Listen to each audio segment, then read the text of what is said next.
Salut, ça va vous? Moi ouais, pas trop mal. J'ai trouvé un job, c'est cool. Ça veut nécessairement dire beaucoup moins de temps pour les vidéos, surtout que je m'organise vraiment comme un pied. Le fait est que j'ai perdu le peu d'avance que j'avais réussi à grappiller au fur et à mesure, mais enfin, il s'agit d'une vidéo en retard pour tout reperdre. Il me reste encore à trouver les clés pour mieux organiser mon temps, quoi. Bon, ça à la limite, c'est mon problème. Bon alors, sans plus tarder, rentrons dans le vif du sujet. On parle quoi dans cette vidéo? Une scientifique qui tente tant bien que mal de réinstaurer les loups en Écosse, Glenn Cook qui cuisine de la très bonne fantasy, le premier coup de cœur de 2026, le décevant Tolkien coréen, et enfin Jeff Vandermeer qui fait un truc vraiment pas mal. Alors qu'est-ce qu'on a lu en février? On commence avec Je pleure encore la beauté du monde, qui est un roman de l'autrice australienne Charlotte McConaughey, je crois, comme l'acteur, pas vraiment, mais la prononciation je vais copier. Le roman est publié en France en 2023, 2 ans après la publication originale, sous le titre Once There Were Wolves, soit Une fois il y eut des loups. C'est Gaïa qui s'occupe de la publication, qui s'est occupé aussi de la traduction du titre, donc je m'explique pas une telle différence dans le titre, hormis que la phrase Je pleure encore la beauté du monde est prononcée à un moment donné par l'un des personnages et qu'elle est assez belle. C'est le deuxième bouquin de l'autrice australienne. Son premier est intitulé Migration et ça aborde le sujet de l'extinction animale. D'ailleurs, c'est dans le cadre du book club auquel je participe que j'ai lu ce bouquin. On a un pot à thème, on a pioché dedans, le thème c'était animal et on a décidé de se pencher sur ce bouquin entre autres. Et alors, ça parle de quoi? Je pleure encore la beauté du monde. On suit le personnage de Dinty Flynn. C'est une scientifique qui est assez réputée, qui est forte dans son domaine et qui est têtue. Très têtue. Elle est à la tête d'un programme de réinsertion des loups dans une région des Highlands en Écosse. Le projet, c'est le même qu'un projet aux États-Unis qui a plutôt fonctionné. Et l'objectif est simple, c'est réinstaurer des loups, ça permet de revitaliser l'écosystème. Les loups chasseront les cerfs, qui mangeront moins les plantes, les petits rongeurs et autres insectes pourront y vivre. Bref, la faune et la flore reviendront. Sauf que le projet, il est très controversé. Les agriculteurs et les fermiers des Highlands, ils sont contre. Leurs moutons et autres vaches pèsent librement dans le grand air. Il n'y a pas de barrière, il n'y a pas de clôture, bref. Et l'arrivée des loups met théoriquement en danger ces bêtes, donc conflit. L'arrivée des loups se passe bien, au premier abord, jusqu'au moment où Inti découvre le cadavre d'un éleveur. S'ensuit une escalade de paranoïa et de violence. Et alors, qu'est-ce que j'ai pensé de Je pleure encore la beauté du monde? Eh ben écoute, j'ai pas aimé du tout. Voilà. Le roman, il peut être découpé en 2 arcs narratifs qui s'entremêlent. L'arc narratif des loups, de leur appropriation de ce territoire, de leur survie dans les Highlands, la vie de la meute, la revitalisation d'écosystèmes, est-ce que ça fonctionne ou pas. Le deuxième arc narratif, celui du personnage principal humain, Inti Flynn, qui s'intègre vraiment tant mal que mal à la vie du village dans lequel elle arrive. Autant l'arc narratif des loups est vraiment très bien, le point de vue scientifique est vraiment cool, la vie des loups est vraiment top à suivre, on les humanise pas, les loups, on reconnaît que c'est des animaux sauvages et on apprécie quand même être à leur côté. Du coup, on en apprend beaucoup sur la vie des loups. Par contre, l'arc narratif autour d'Inti, je trouve catastrophique. Je pèse mes mots, vraiment, je trouve cata. Surtout que j'ai vraiment l'impression que c'est un roman qui est très apprécié et très populaire, mais aïe, vraiment aïe. Le personnage d'Inti est horrible. Elle est condescendante avec les agriculteurs. Il y en a un qui se fait tuer sa vache préférée, genre elle l'embrouille, elle lui dit bien fait, elle lui dit vous aviez qu'à mettre des clôtures et tout. Et je trouve que, bon, c'est un exemple, mais c'est une partie du problème. Inti, elle prend tout un tas de décisions catastrophiques, irrationnelles, et je peux pas tout vous dire parce que c'est du spoil, mais ça la met en danger elle, ça la met en danger son entourage, enfin bref, pas compris pourquoi. Et donc on n'a pas seulement un personnage désagréable, on a aussi un personnage incompréhensible, on a aussi un personnage irresponsable. De manière générale, je trouve que les rapports humains dans ce bouquin sont particulièrement ratés. Et on y passe trop de temps, en plus. Et pas assez sur les loups. La morale du bouquin est très, voire trop simpliste, l'homme est un loup pour l'homme, regardez, les loups ils s'entendent mieux que les humains. Ça offre pas grand chose quoi. Ensuite j'ai lu la deuxième intégrale des Annales de la Compagnie Noire. C'est des bouquins écrits par Glenn Cook. Les Annales de la Compagnie Noire, c'est une saga de dark fantasy publiée aux États-Unis entre 1984 et 2000. En France, ce sera entre 98 et 2004 par la maison d'édition de La Talente. Donc entre 84 et 2000, c'est donc 13 histoires qui sont écrites et publiées, que la maison d'édition de poche J'ai lu a décidé de réunir en intégrale en 2016, ce qui nous donne des énormes pavés de plus de 2000 pages, que j'étale vraiment sur tout un mois en faisant des pauses nécessaires. Mais alors Jamy, la dark fantasy c'est quoi? C'est un sous-genre de la fantasy avec une ambiance qui est bien plus sombre. On est vraiment proche de la fin d'un monde qui était déjà très dysfonctionnel, mais qui devient encore plus. Il n'y a pas exactement de bien ou de mal, il y a plus des clans qui s'affrontent. Et même si les personnages principaux essayent de faire une certaine forme de bien, ce sont des protagonistes qui sont fatigués, qui sont traumatisés, qui sont amoraux, qui vont faire le bien d'une manière très discutable. Et donc j'avais adoré la première intégrale que j'avais lue il y a maintenant presque 2 ans. C'était sombre, c'était dense, les personnages étaient attachants, la narration était vraiment engageante. Et alors il se passe quoi dans les annales de la Compagnie Noire? Surtout dans cette deuxième partie. Et ben je vais pas te spoiler les événements des 3 premiers tomes, alors je vais juste remettre un peu dans le contexte. La Compagnie Noire, c'est une compagnie de mercenaires qui loue ses services aux plus offrants.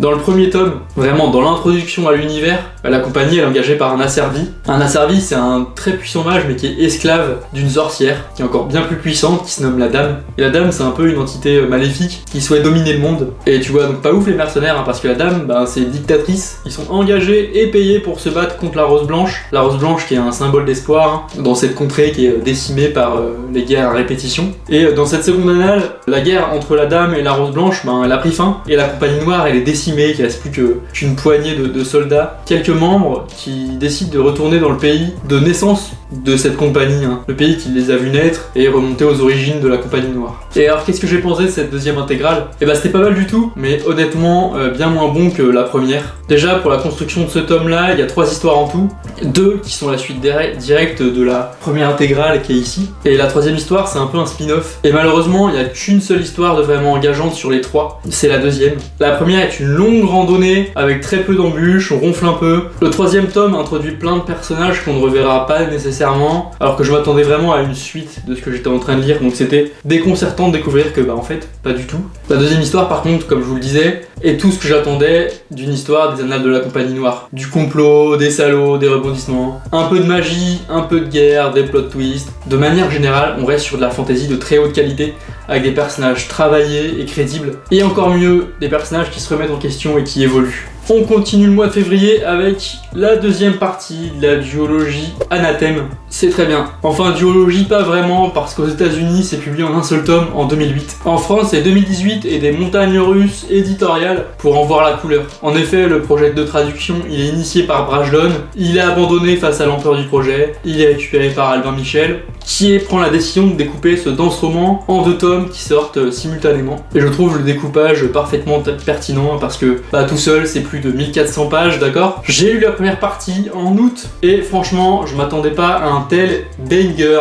Ce premier tome s'est rapidement imposé comme un de mes romans préférés, hein, toujours confondu, bien que mon avis final y soit assujetti à la qualité de cette deuxième partie. Le roman, dans sa globalité, remporte le prix Locus du meilleur roman science-fiction en 2009, véritable gage de qualité, hein, et il s'impose comme une référence de la science-fiction, bien que trop peu connue en France. Et alors il se passe quoi dans Anathème 2? Le principe du roman, dans sa globalité, c'est-à-dire pendant les 1400 pages, c'est de te surprendre avec des révélations de zinzin, donc je veux absolument que les potentiels lecteurs gardent la surprise. Mais alors, comment commence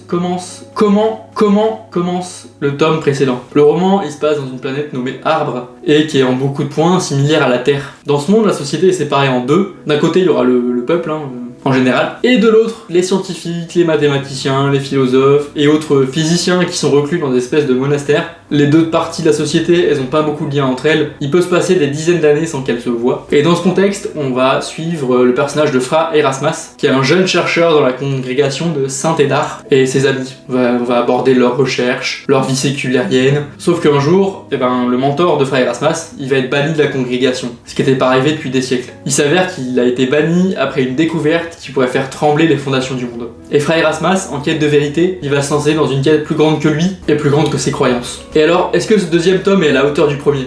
Carrément. L'œuvre entière a sa place parmi mon top 10 des meilleurs romans. Bien au chaud et c'est mérité. C'était génial, c'était complexe, c'était éprouvant comme il le faut. Bien opaque en premier lieu, mais riche et beau ensuite. Il y a vraiment tout ce que j'aime et tout ce que je recherche quand je lis là-dedans. Un univers monde riche, développé, crédible, une histoire exigeante qui se révèle au fur et à mesure, des personnages imparfaits qui se remettent en question, qui s'améliorent. Je le disais déjà quand j'en parlais dans la vidéo récapitulative de mes lectures du mois d'août, mais cette complexité, cet effort de lecture, c'est vraiment ce que je préfère en littérature. Surtout que c'est lié à la littérature de l'imaginaire. C'est ce que j'apprécie très particulièrement chez Damasio dans La Horde du Contrevent, dans La Maison des Feuilles de Mark Danielski, et maintenant dans Anathème de Neil Stephenson. Et il rentre dans mon panthéon, il devrait rentrer dans le vôtre, c'est évidemment ma recommandation du mois, c'est évidemment un coup de cœur. On continue le mois de février avec l'œuvre de Lee Young-do, apparemment le Tolkien coréen. Voilà, Lee Hong-do, il a écrit L'oiseau qui boit des larmes. L'oiseau qui boit des larmes, c'est un cycle de 4 bouquins.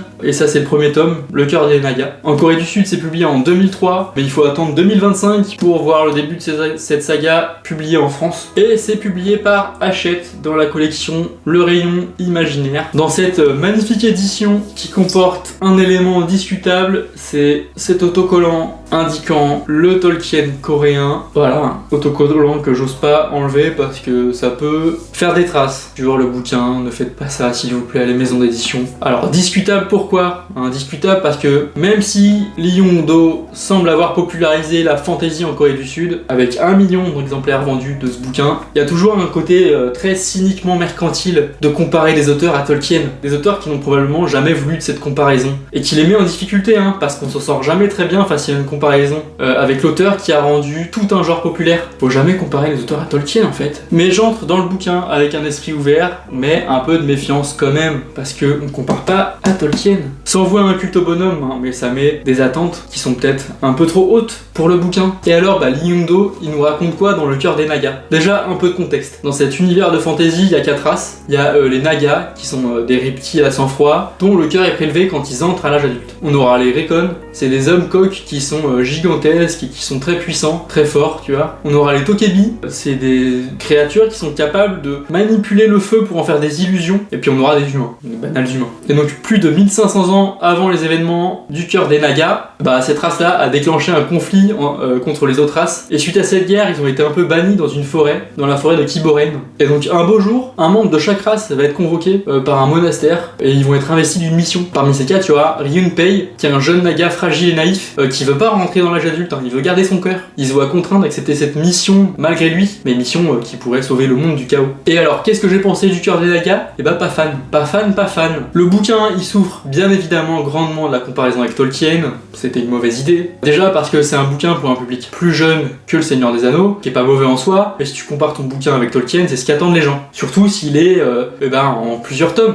tel Le Seigneur des Anneaux. Il faut garder des comparaisons pertinentes. J'ignore si c'est un problème de traduction ou si Lee Hong-do a imaginé l'univers qu'il écrit de cette manière, mais je trouve qu'il y a un grand problème de rythme. On a l'impression d'avoir un recueil de nouvelles avec les mêmes personnages, mais des aventures différentes, une aventure par chapitre presque, sans vraiment de lien entre ces aventures, sans vraiment d'évolution non plus, sans vraiment d'enjeu. Cette quête pour sauver le monde, il en est pas vraiment question dans ce tome-là, ou en tout cas, on sait pas vraiment quelle est la menace. Il manque vraiment d'un enjeu narratif global. Le world building est très intéressant, on sent que le monde imaginé par l'auteur est détaillé et riche, qu'il a une histoire. Les races sont cool et originales, mais c'est trop peu pour se sentir engagé dans un récit qui patine vraiment. C'est dommage. Et pour finir avec ce mois de février, j'ai lu Born. Born qui est un bouquin du contradictoire Jeff Vandermeer. Born s'est publié en France en 2020 par la maison d'édition Au Diable Vauvert, 3 ans après la publication américaine. Il y a une suite / préquel / spin-off intitulée Astronaute mort, publiée en 2023, mais Jeff Vandermeer, il est principalement connu pour sa série du Rempart Sud. Tant génial avec Annihilation, le premier tome, qu'horriblement prétentieuse avec les suites Autorité et Acceptation. J'ai un rapport qui est très ambivalent avec Jeff Vandermeer, qui pour moi frôle le génie tout autant qu'il m'horripile.